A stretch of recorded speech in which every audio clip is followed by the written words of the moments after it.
Assalamualaikum warahmatullahi wabarakatuh.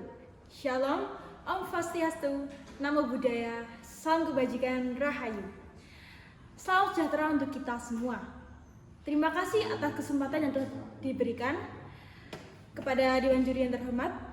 Pada kesempatan yang berbahagia ini, perkenalkan nama saya Zelma Ardita Zahra sebagai representatif dari SMA Negeri 2 Magelang. Dan pada kesempatan kali ini, saya berperan sebagai pembicara pertama tim oposisi. Dan kami akan membahas mengenai mosi sebagai berikut. Dewan ini akan mewajibkan orang tua untuk mengikuti tes kelayakan sebagai syarat memiliki anak. Dewan Juri yang terhormat, dengan ini saya tidak setuju dengan mosi yang disampaikan tim pemerintah dengan alasan sebagai berikut. Alasan yang pertama, terkait dengan pendampingan asesmen, saya tidak setuju dikarenakan tadi sempat diucapkan tim pemerintah bahwa ada pendampingan sebelum asesmen kepada calon orang tua yang ingin memiliki anak. Di sini, saya bukannya tidak setuju dengan upaya pendampingannya, melainkan saya rasa saya sedikit ragu dengan asesmen yang tidak bisa tersampaikan dengan baik. Pernyataan pemerintah menimbulkan keraguan dikarenakan seharusnya jika asesmen sudah valid dan siap, maka tidak perlu ada pendampingan. Jika memang masih ada atau perlu pendampingan lagi, berarti asesmen yang diberikan belum valid atau belum siap. Berdasarkan pernyataan tersebut, sebenarnya pemerintah pun masih ada keraguan dan ketidaknyamanan dengan diadakannya asesmen tersebut. Karena pada akhirnya, asesmen seperti apa yang akan diberikan? Untuk yang kedua, terkait dengan hak individu, seperti tanggung jawab kebahagiaan anak, akan pendidikan pertama, dan ketidaktahuan pengasuhan. Pernyataan-pernyataan tersebut malah akan menjadi pertanyaan bagi kami.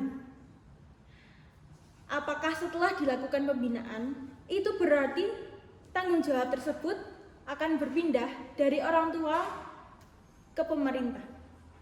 Atau pemerintah hanya memberikan sosialisasi, kemudian angkat tangan terkait sosialisasi, asesmen, dan metode yang diberikan. Padahal, seperti yang kita semua tahu, masyarakat Indonesia memiliki pemahaman yang rendah terkait literasi.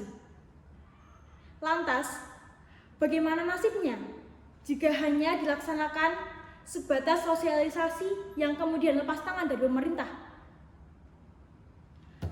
Oke, untuk yang ketiga, terkait agen pendidikan pertama dan ketidaktahuan pengasuhan. Dua hal ini merupakan anomali, dikarenakan jika dengan adanya agen pendidikan pertama itu berhasil, maka ketidaktahuan pengasuhan tidak akan pernah terjadi. Begitu pula, apabila ketidaktahuan pengasuhan tidak terjadi, maka tidak diperlukan adanya asesmen, pendampingan, dan lain sebagainya. Baik, selanjutnya saya akan menyampaikan argumen terkait dengan mosi tersebut. Baik, Dewan Juri yang terhormat, yang pertama terkait budaya. Budaya-budaya yang ada di Indonesia itu sangat beragam dan banyak sekali macam-macamnya. Seperti budaya di daerah Madura, Sulawesi Selatan, Sumatera Barat, Sulawesi Barat, Indramayu yang mengangkat tradisi menikah muda.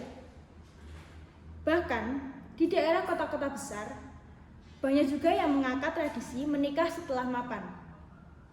Itu hanya contoh kecil saja. Lain sebagainya masih banyak yang perlu kita tahu. Adapun berdasarkan Pasal 7 ayat 1 Undang-Undang Nomor 1 Tahun 1974 menyatakan bahwa pernikahan hanya diizinkan apabila pihak pria mencapai umur 19 tahun dan pihak wanita mencapai usia 16 tahun. Baik Dewan Juri yang terhormat, yang kedua terkait dengan agama. Tentunya setiap agama memiliki ajarannya masing-masing.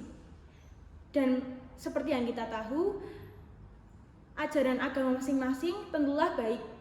Tidak ada ajaran agama yang sesat. Maka sudah dapat dipastikan jika itu adalah ajaran yang patut kita lakukan dalam kehidupan sehari-hari. Walaupun pada kenyataannya agama-agama di Indonesia sangatlah beragam. Pengasuhan anak merupakan sebuah proses interaksi yang terus-menerus antara orang tua dengan anak yang bertujuan untuk mendorong pertumbuhan dan perkembangan anak secara optimal, baik secara fisik, mental, maupun sosial. Bukan hanya mengenai hal-hal yang teoretis di atas kertas semata.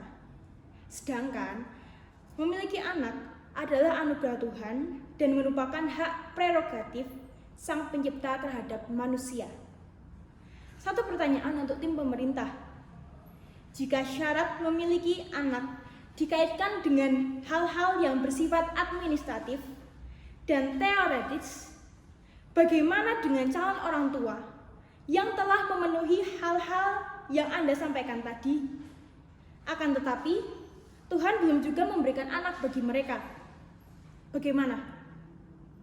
Asesmen seperti apa yang bisa menjawab kasus seperti itu?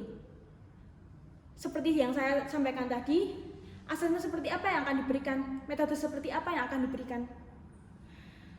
Baik, Dewan Juri yang terhormat, berdasarkan penjelasan dan argumen yang kami sampaikan, kami menyatakan bahwa tidak setuju dengan mosi hari ini, yaitu bahwa Dewan ini akan mewajibkan orang tua untuk mengikuti tes kelayakan sebagai syarat memiliki anak. Itu saja yang dapat saya sampaikan. Terima kasih.